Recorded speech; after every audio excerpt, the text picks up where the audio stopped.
Adventures, and today we're in the Air and Space Museum. Yes, we are. We're in San Diego's Air and Space Museum. We've got an old school commercial flight.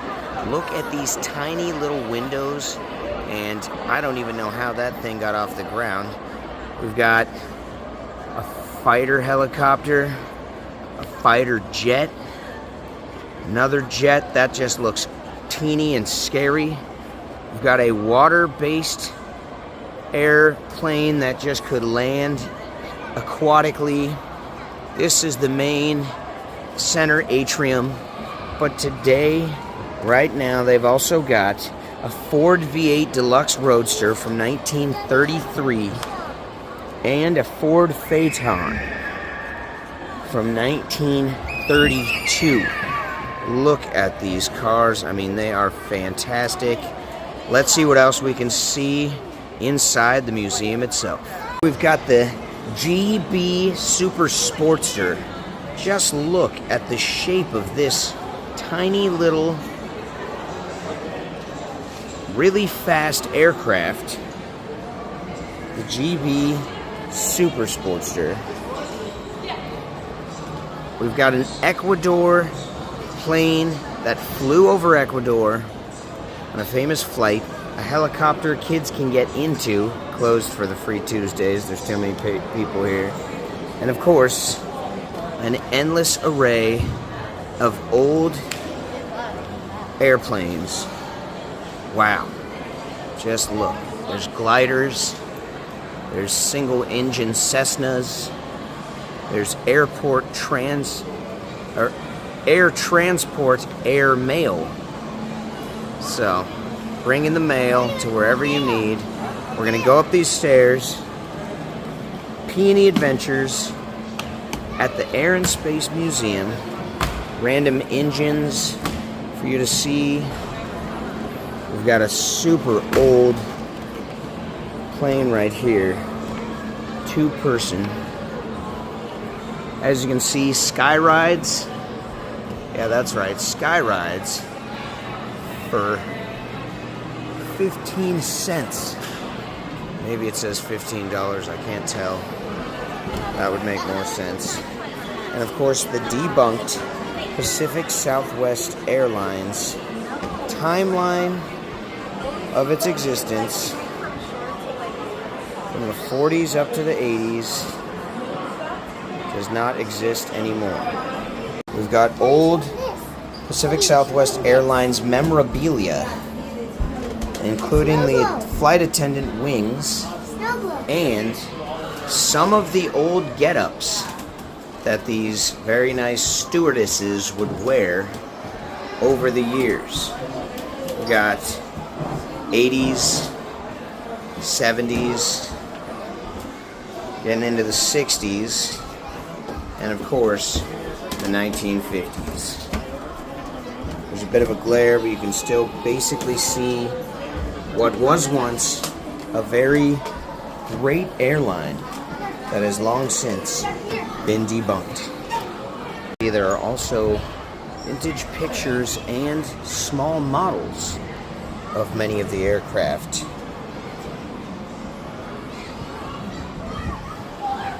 And as we turn towards here, we've got an old U.S. Army plane with an exposed engine on the top. This is an AC-27-150. And I tell you, shredded on the side. Took some shrapnel, took some enemy fire. A small model plane. And a crazy thing that a man used to do where he would drive up to a ladder being held by a plane above him and climb up the ladder or hang from it. This was Clyde Pangborn. We're entering the area for World War II, and as you can see, we've got some Nazi blimps. That's right. The Zeppelin and the Hindenburg. Actual fragments of the Hindenburg before it exploded midair. And we have a real German 20-kilogram bomb. getting into some very old aviation here. We've got sandbags, French troops bunkering down as we look at the old aircraft flown in the early wars. This appears to be a World War I aircraft. We've got funny things they tried to create back then that didn't work out. We've got French aviation logbooks, actual service stars and medals, a flag. Look at all these medals. I mean, wow. It's impressive. I thought it'd be a little bit bigger than that. We've got the Germans.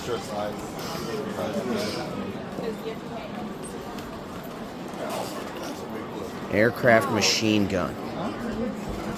That is wicked. We got some more medals. A World War I Colt 45 automatic magazine pouch. Yeah. And it gets better. We've got another machine gun. This one with the cylindrical rounds that you would put in there. Or I should say magazines. Some more medals. And an old helmet.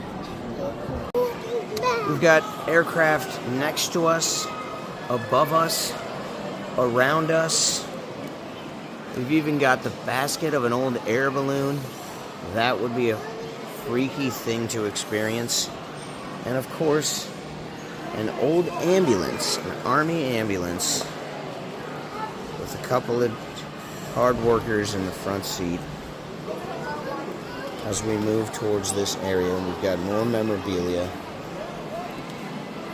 actual helmets worn by pilots,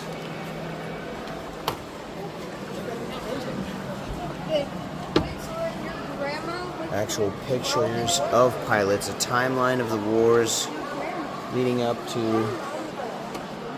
the engineering marvels that we are seeing right now.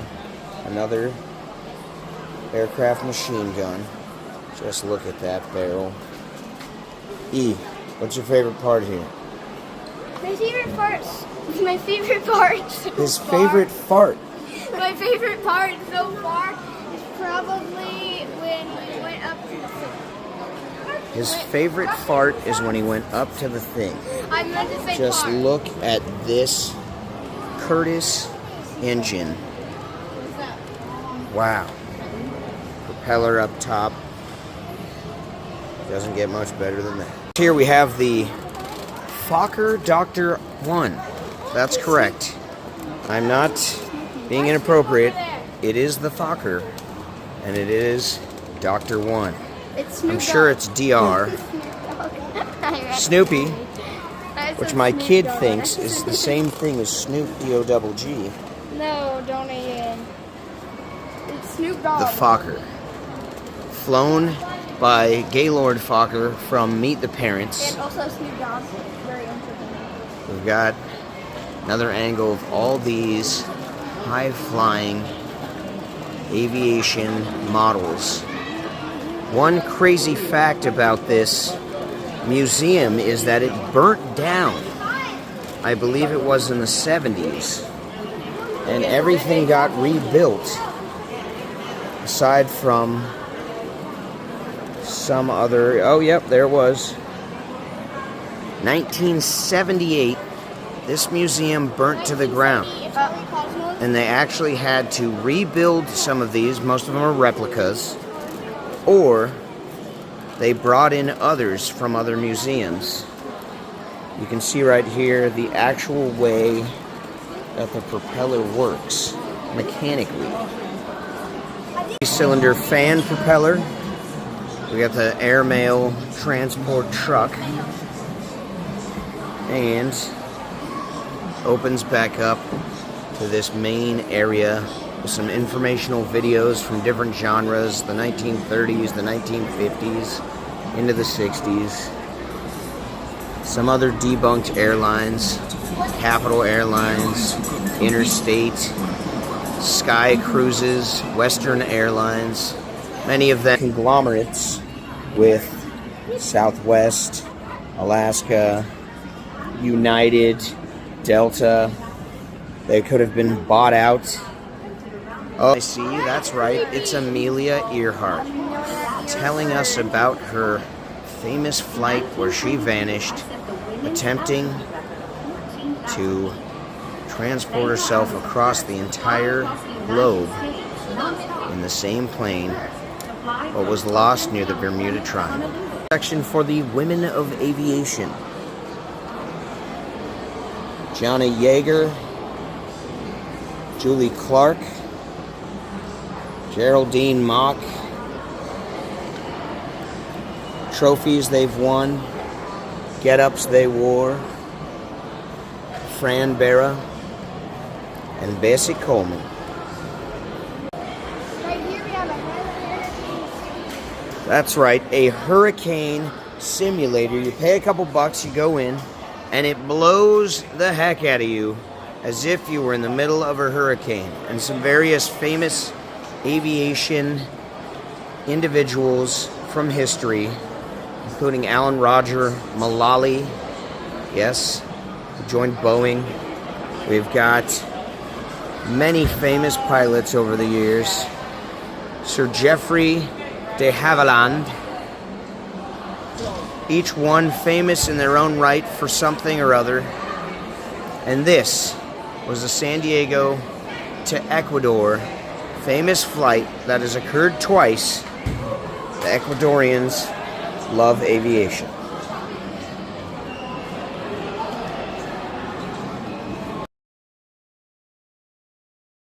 To train in something, and this was one of the things they trained in.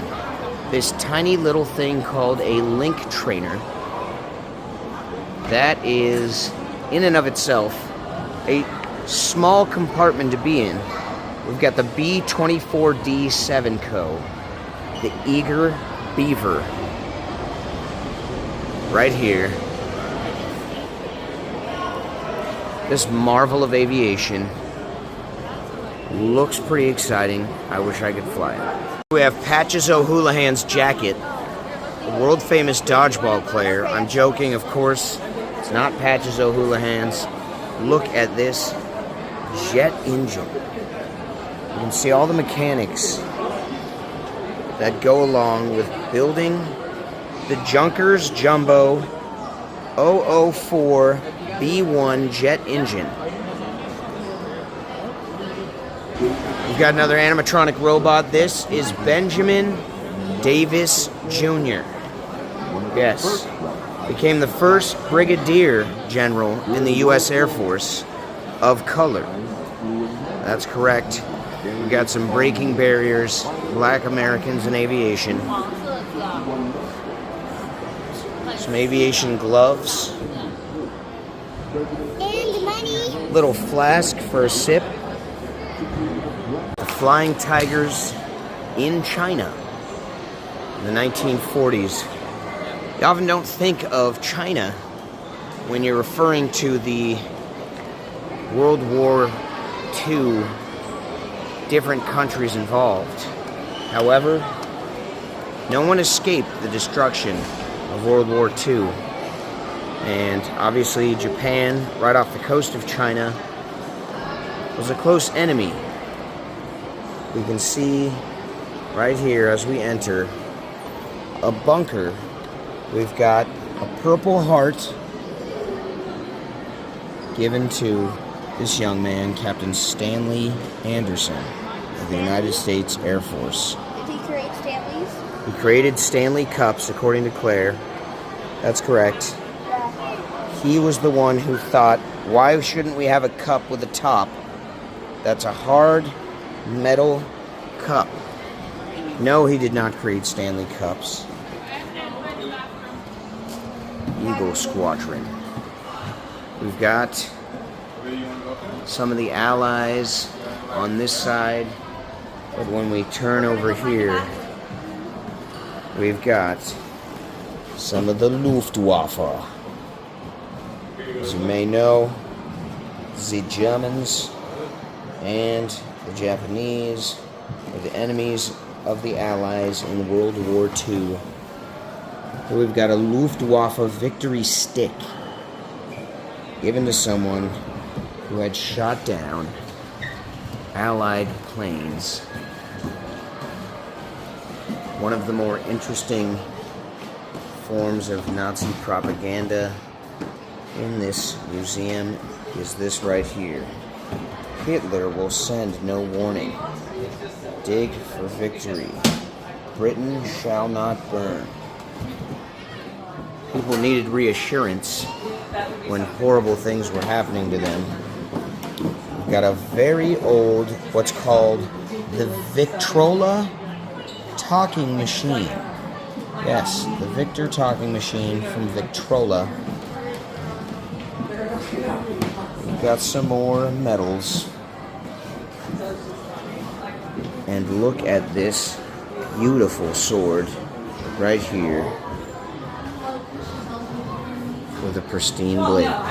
Beautiful view of the center of the Air and Space Museum. A little bit further down, you can actually go in to some of these aircraft. There's also an old Norman motorcycle right here in perfect condition. Boy, how motorcycles have changed over the years. The United States Marine Corps plane actually has foldable wings. It's the Douglas SBD-4 Dauntless. The Douglas Dauntless. Wings would fold up so more of these could fit on the aircraft carrier right next to each other. Speaking of aircraft carriers, here they are. Some of the older ones here.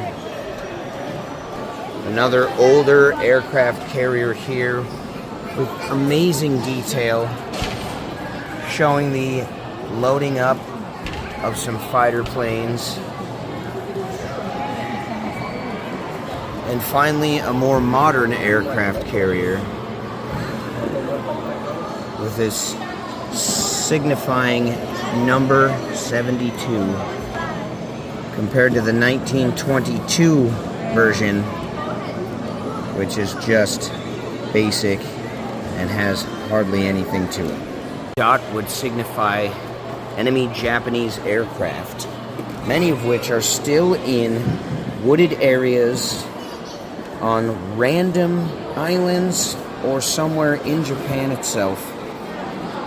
This is the Intercept Yamamoto mission. Did not work out very well for the Japanese in World War II, as they were eventually blown to smithereens with a couple atomic bombs. Area for old aviation movies, with seats similar to what you would find in an old aircraft. We've got an ode to the Coast Guard here. Amazing. Massive engine. But what's this? Oh, that's right. We can walk up into a replica of a tower of an aircraft carrier. Let's go. Lead the way, E. Lead the way. We're going up.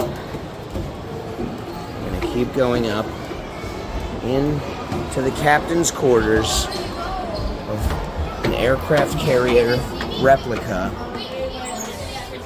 It's very packed in here, but we're still going to get a quick view, and there it is. There's been many people, including celebrities, involved in certain flights, whether in an aircraft or a rocket, but little did you know that Harrison Ford is a well-known pilot, not just of the Millennium Falcon, but also actual airplanes. He's in fact been known to teach others how to fly, as he is now a flight instructor. Virtual reality, you can be in a flight simulator over there. Flips all 180 degrees, or 360 degrees, I should say. We've got an actual retired aircraft here, not a replica. The real jet itself. Beautiful. Here's the getup pilot would be wearing inside of this jet. We've also got an old M60 machine gun. The River Rats. River Rats had a job to do, and they got it done. Didn't they, E? Yes. Got one of the Blue Angels right here. Amazing. Now, I think we've all seen an air show somewhere where one of these crazy pilots of a Blue Angels United States Navy fighter jet. Close-up view. You can actually touch the button here, and it'll show you semi how the jet engine works. Any components, wouldn't know how to put it together myself. The most famous aircraft ever built are the stealth variety and the SR-71 rudder. This is the rudder of the SR-71, I should say. Intact. You can touch it. It's signed. We've got some more famous pilots over the decades.